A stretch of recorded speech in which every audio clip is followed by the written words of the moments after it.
Welcome back to the Night Shift Tapes. Before we begin, hit that subscribe button if you haven't already. It helps more than you might think. Thank you.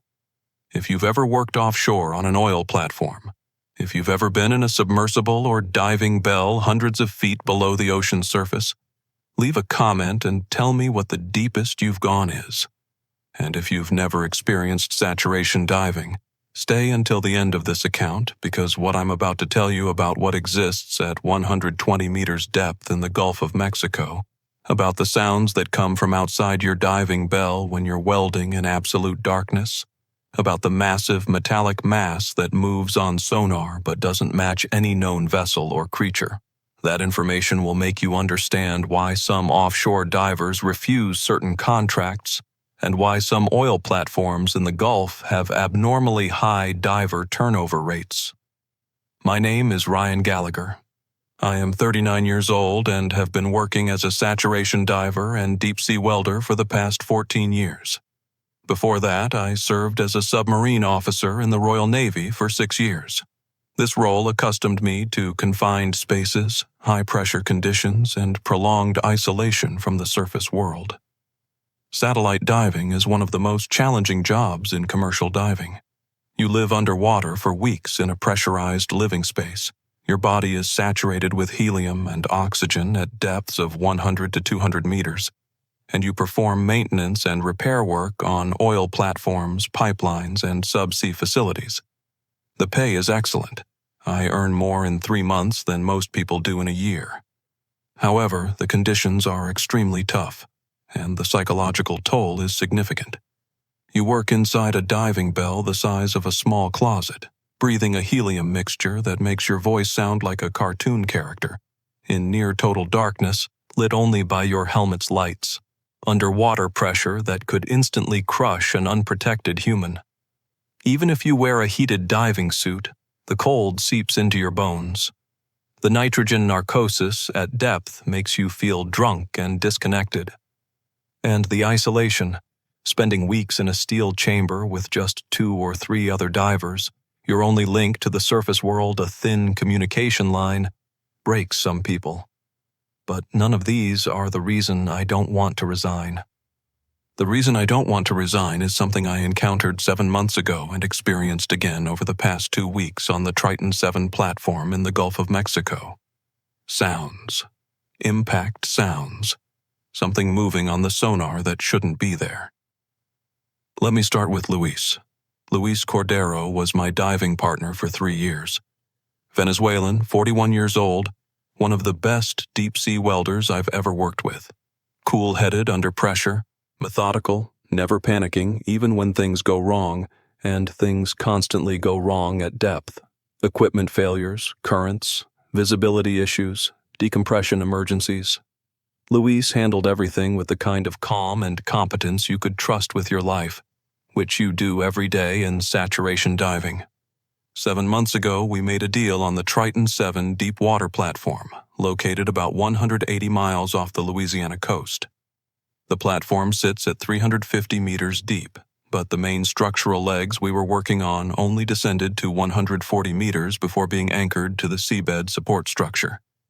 We were performing routine inspections and repairs, checking welds, reinforcing stress points, replacing worn sections. Standard work. It was March 15th, day 18 of a 28-day rotation. Luis and I were in the bell at 120 meters, working on a section of the northwest leg where sonar had detected some concerning stress fractures. The work involved cutting out the damaged section with an underwater plasma torch and welding in a replacement plate. Delicate work that required both of us. One person cutting, one person preparing the new section and managing the equipment lines. I was doing the cutting. Luis was positioned about 10 feet below me, securing the replacement plate and feeding me fresh electrode sticks as I needed them. We were communicating through helmet comms, but at that depth with helium mix, our voices were distorted, high-pitched, hard to understand sometimes. You get used to it. At 14:37 hours, according to the dive log, I was midway through the second cut when Luis's voice came through my helmet speakers. Not words at first, just a sharp intake of breath. Then, "Ryan, did you hear that?" "Hear what?" I asked, not stopping my work. Underwater sound is weird. You hear everything and nothing at the same time.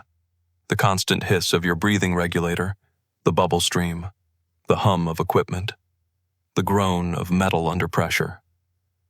"Knocking," Luis said. "On the metal.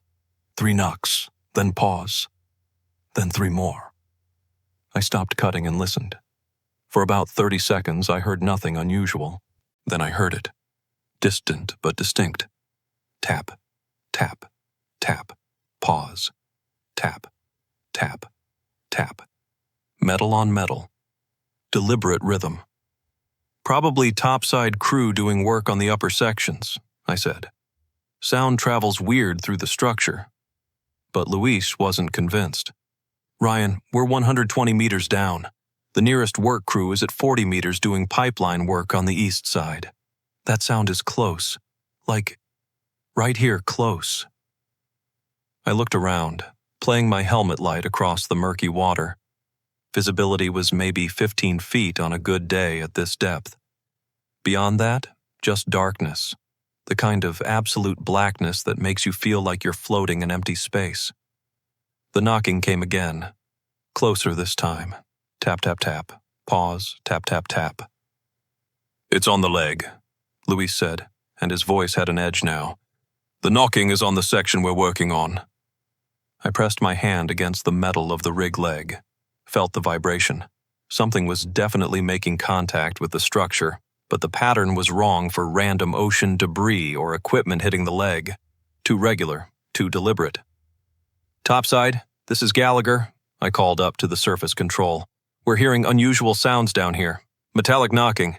Can you verify no other work is being done on the northwest leg?" Frank Bautista's voice came back, distorted through the helium and the communication system. "Negative, Gallagher. You and Cordero are the only divers on that section. All other work is east side, more than 100 meters from your position." Luis and I looked at each other through our faceplates. His eyes were wide. The knocking came again, and this time it was directly beneath us, on the metal we were standing on. I shined my light down, saw nothing but the continuation of the rig leg disappearing into darkness below us. "Something's down there," Luis said quietly. "Something's touching the structure." "Probably a whale or a shark bumping into it," I said, trying to sound confident. "Gulf has big marine life. They don't always show up on sonar if they're too close to the structure." But even as I said it, I didn't believe it. Marine life doesn't knock in patterns, and the sound was too sharp, too precise. Metal on metal. "We should surface," Luis said. "Report this. Let them check sonar." I agreed. We were already behind schedule on the repair, and the knocking had broken our concentration.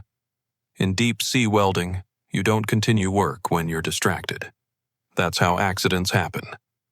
We began our ascent procedure, which in saturation diving means returning to the bell, closing up, and getting hauled back to the surface habitat. The bell slowly winched upward, and we watched our depth gauges count down. 120 meters, 115, 110. At 108 meters, the knocking came again. But this time it wasn't on the rig leg. It was on the bell itself. The diving bell we were inside. Bang, bang, bang. Pause, bang, bang, bang. Right below us. On the bottom exterior of the bell. Luis grabbed the communications line. Topside, something just hit the bell. Something's outside." "Repeat that, Cordero. You're breaking up." "Something hit the bell! From underneath! We need immediate ascent!" A pause. Then Frank's voice, very calm. "Understood. Increasing winch speed. Hang tight." The bell's ascent accelerated. We rose faster, watching the depth gauges. 105 meters, 100, 95. The knocking followed us, staying with the bell as we rose. Not random impacts, Organized knocking. Pattern knocking. And then Luis said something that made my blood run cold. "Ryan, what if it's not knocking on the bell? What if it's knocking to us? Like it's trying to communicate?" I stared at him. "That's insane." "Is it? 3 knocks. Pause. 3 knocks. That's a pattern. That's intelligence." At 85 meters, the knocking stopped. Whatever had been following us dropped away, either unable or unwilling to follow further. We made it back to the surface habitat, a pressurized chamber on the platform deck where saturation divers live during their rotation. We'd spend the next 9 days in there as our bodies slowly decompressed, purging the helium and adjusting back to surface pressure. It's called decompression, and it's the most dangerous part of saturation diving. Rush it and you get the bends. Nitrogen bubbles in your bloodstream, stroke, death. Frank Bautista met us at the habitat airlock, his face serious. "Sonar picked up something during your ascent. Couldn't identify it. Large metallic mass, maybe 30 meters long, staying deep about 140 meters. Moving in ways that don't match any vessel profile." "Submarine?" I asked. "No transponder. No engine signature. And subs don't move like this thing moved. It went from stationary to 15 knots instantly, then stopped just as fast. That's not mechanically possible for anything we know." Luis and I spent the next 9 days in decompression, and we didn't talk much about what we'd heard. What was there to say? Something had knocked on the bell. Something large had showed up on sonar. Neither of us could explain it, and talking about it just made us sound crazy. On day 22 of our rotation, 4 days after we'd returned to the habitat, Luis went back down. Different job, different location. He was checking a sub-sea manifold at the base of the southeast leg, 110 meters down. Solo dive, which was standard for inspection work. I stayed topside in the habitat, still in decompression. At 11:47 a.m., Luis's video feed went dark. His helmet camera, which continuously streams back to surface control, just cut out. Black screen. Frank tried raising him on comms. "Cordero, we've lost your video. Please confirm status." Static. Then Luis's voice, very faint, distorted beyond the normal helium effect. "There's something down here. It's not alive, but it's watching." "Cordero, repeat? You're breaking up." More static. Then a sound that made everyone in the control room go quiet. Knocking. 3 distinct knocks. Pause. 3 more knocks. But this time the sound was coming through Luis's microphone, meaning whatever was knocking was close enough to his helmet for the mic to pick it up. "Cordero, ascend immediately," Frank ordered. "Emergency ascent protocol, now." No response. Just that knocking, continuing, getting louder like something was moving closer to Luis's position. Then Luis's voice, barely audible. "Ryan. Tell Ryan I'm sorry. Tell him it's not what we thought. It's not trying to..." The transmission cut. Completely dead. No static. No carrier signal. Nothing. Frank sent 2 emergency divers down immediately. They found Luis's equipment at 110 meters. His helmet, his umbilical line, his weight belt, everything neatly arranged on the seabed support structure like someone had carefully removed it all. But no Luis. No body. No signs of struggle. And his helmet camera's internal storage had been completely wiped. Not corrupted. Deliberately erased, according to the tech who examined it later. The official explanation was catastrophic equipment failure leading to rapid ascent and drowning. But that made no sense. His gear was intact. His body should have been floating somewhere, brought up by natural buoyancy or found by the search teams that spent 3 days combing the area. Luis Cordero simply vanished at 110 meters depth in the Gulf of Mexico. And his last words, "It's not alive, but it's watching," nobody could explain. The company paid out his life insurance, closed the investigation, offered me trauma counseling and a month's paid leave. I took the leave, went back to Scotland, tried to process it. But I couldn't shake the feeling that whatever took Luis was the same thing that had knocked on our bell 4 days earlier. 7 months passed. I went back to work. Different platforms, different contracts. Tried to avoid thinking about Luis. Tried to avoid the Gulf of Mexico entirely for a while. Took jobs in the North Sea and off the coast of Brazil. But 2 months ago, the contractor called with an offer I couldn't refuse. 6-week rotation on Triton 7, the same platform where Luis disappeared, at triple my normal rate. They needed experienced welders for major structural repairs, and they were having trouble staffing it. Too many divers had heard stories about the platform, about the haunted rig where people disappeared. I should have said no. Should have trusted my instincts. But the money was exceptional, and I told myself I needed closure. Needed to go back. Prove to myself there was nothing supernatural about what happened to Luis. So here I am. Day 14 of a 42-day rotation. And the knocking has started again. It began 3 days ago. I was doing a weld repair on the northwest leg, the same section Luis and I had been working on 7 months earlier. 115 meters depth.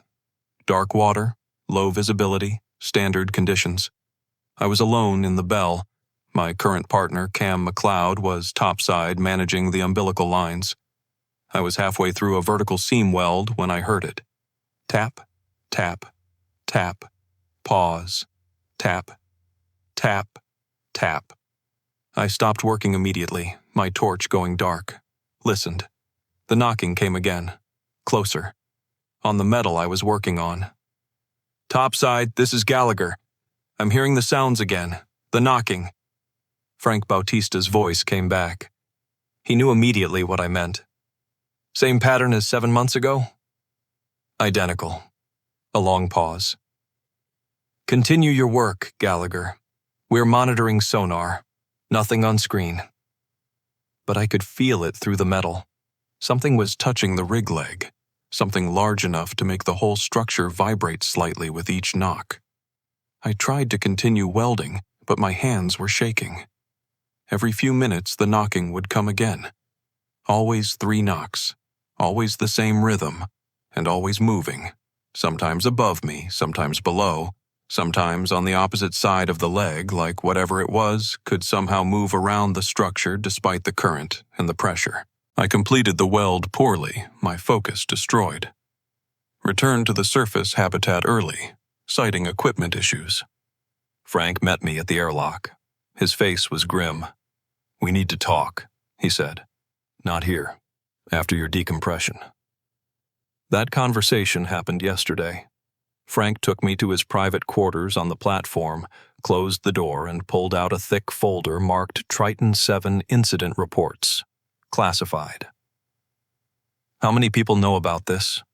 I asked, looking at the folder. 6. Me, you, the platform manager, 2 company executives, and Dr. Yuki Tanaka, a marine biologist the company hired as a consultant. Nobody else. He opened the folder. Inside were reports, photographs, sonar imagery, and something that made my stomach turn. A transcript of Luis's final transmission, the full, unedited version. What they told you about Luis's last words was incomplete, Frank said. There was more. After the audio cut, the black box in his helmet continued recording for another 17 seconds. Internal sensors only, pressure, temperature, orientation, and those sensors showed something impossible. He pulled out a datasheet. Luis's depth sensor showed him descending, rapidly, from 110 meters to 140 meters in under 6 seconds. That's a descent rate of 5 meters per second. No human could swim that fast, especially not against positive buoyancy from his suit. Something pulled him down. Fast. His body? I asked quietly. We think it's still down there. At 140 meters right at the seabed support structure. But we can't send divers to verify because... He pulled out a sonar image. This is what's down there. The image showed the seabed structure where the rig legs anchored into the Gulf floor, and superimposed on that image was a massive object, roughly cylindrical, 30 to 35 meters long, maybe 8 meters in diameter, metallic density signature, sitting on the seabed directly beneath the northwest leg. That showed up 2 days after Luis disappeared, Frank said. It wasn't there before. Sonar had scanned that area dozens of times during the previous months. Nothing. Then Luis vanishes and this thing appears. And it's been there ever since, mostly dormant, until 3 days ago. When I started welding on the northwest leg, I finished. He nodded. When you started welding, it activated, started moving. Our sonar shows it shifting position, rising a few meters, then settling back down, and every time you're in the water working, sonar detects small movements from it, like it's aware of your presence. I stared at the image. What is it? A submarine? Some kind of drone? Dr. Tanaka's analysis suggests it's not any known vessel. The density is wrong. Too heavy to be a submarine hull, too uniform to be a geological formation, and the movement pattern when it moves. He pulled out more data. Nothing mechanical moves like this. It goes from 0 to 15 knots instantly. No acceleration curve, no propulsion signature. It just moves. Hit that like button right now if you've ever been in deep water, if you've ever felt like something was watching you from below, if you've ever heard sounds underwater that didn't match any marine life or human activity. Because what I'm about to tell you about what Dr. Tanaka's deep-sea imaging revealed, about the knocking pattern that turned out to be a form of echolocation, about what happened when I finally made direct contact with whatever is down there at 140 meters. That's going to explain why some offshore platforms in the Gulf of Mexico have restricted zones where divers are forbidden to work and why certain sonar signatures are classified. Frank pulled out another document. Dr. Tanaka has a theory. She's worked extensively in Hadal Zone research, the deepest ocean trenches, 6,000 meters and below. She says there are ecosystems down there we barely understand. Life that evolved in conditions of crushing pressure and total darkness. Life that uses bioluminescence and echolocation in ways we can't fully explain. You think this thing is biological? I asked. No. Tanaka thinks it might be something else. Something that exists in the boundary between biological and mechanical. Or something so old and so adapted to deep ocean conditions that our categories don't apply to it anymore. He handed me a printed email from Dr. Tanaka. I read it carefully.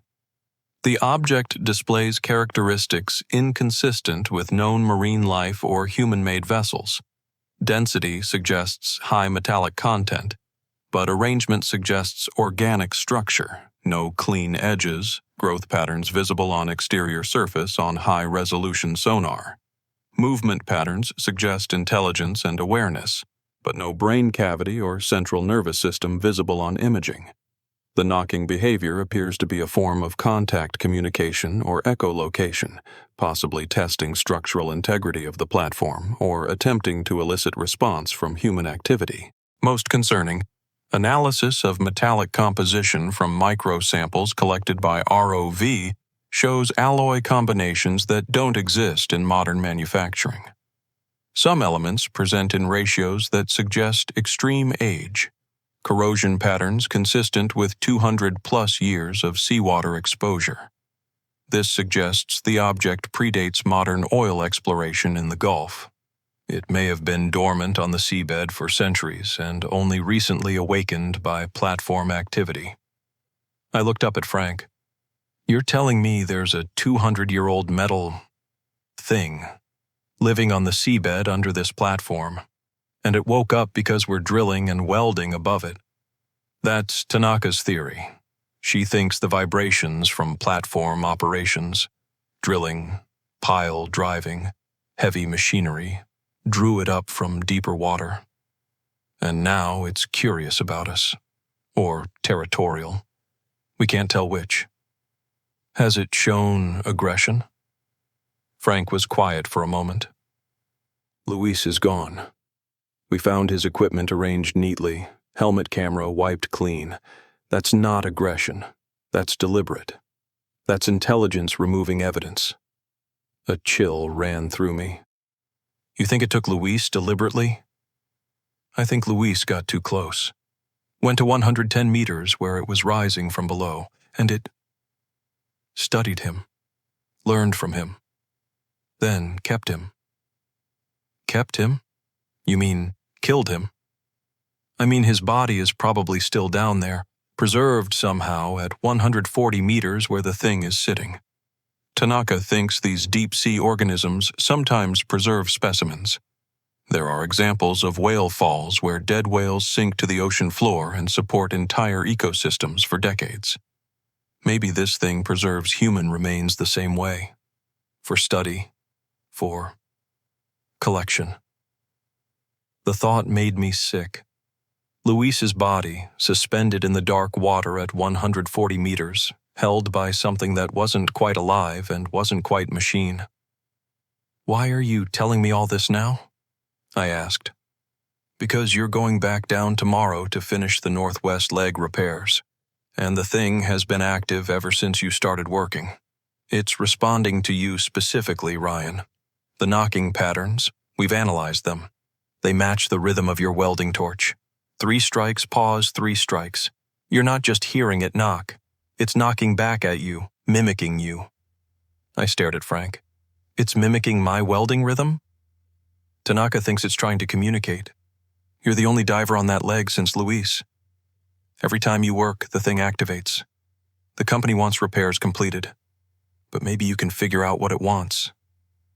That night, I couldn't sleep. 3 knocks. Pause. 3 knocks. Like code. Like language. Next morning, I suited up.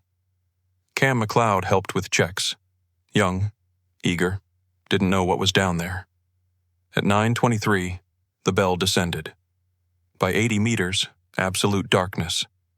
At 115 meters, I locked onto the workstation and dropped into the water. The cold hit immediately. I moved to the work area and started the grinder. Then I heard it. Tap, tap, tap. Topside, I'm hearing the knocking. Frank's voice. Sonar shows movement at 140 meters.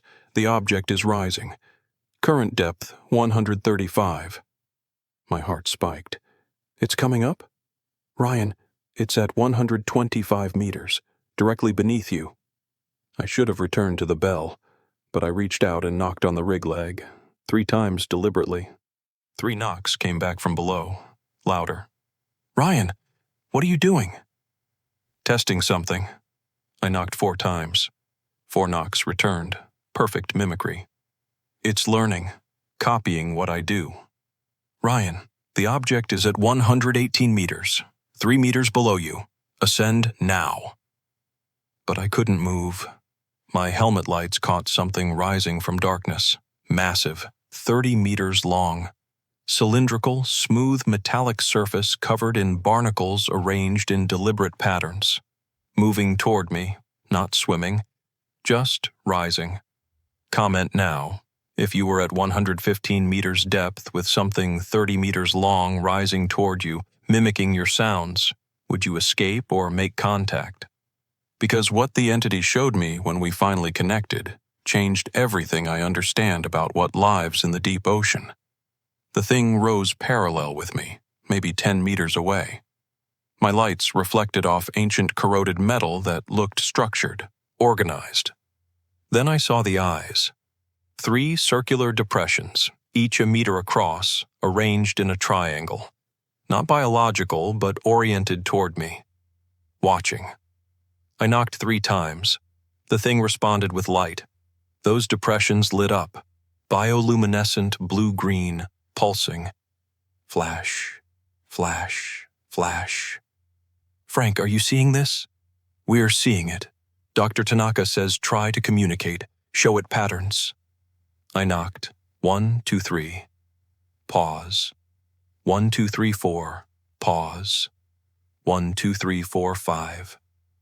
The entity's lights matched perfectly, then continued. 6 flashes. 7. 8. It was counting. More lights appeared across its surface. Dozens of bioluminescent patches creating patterns. Communication. A visual language. Tanaka says try to establish origin. I knocked once, aimed my light downward. Question. Did you come from below?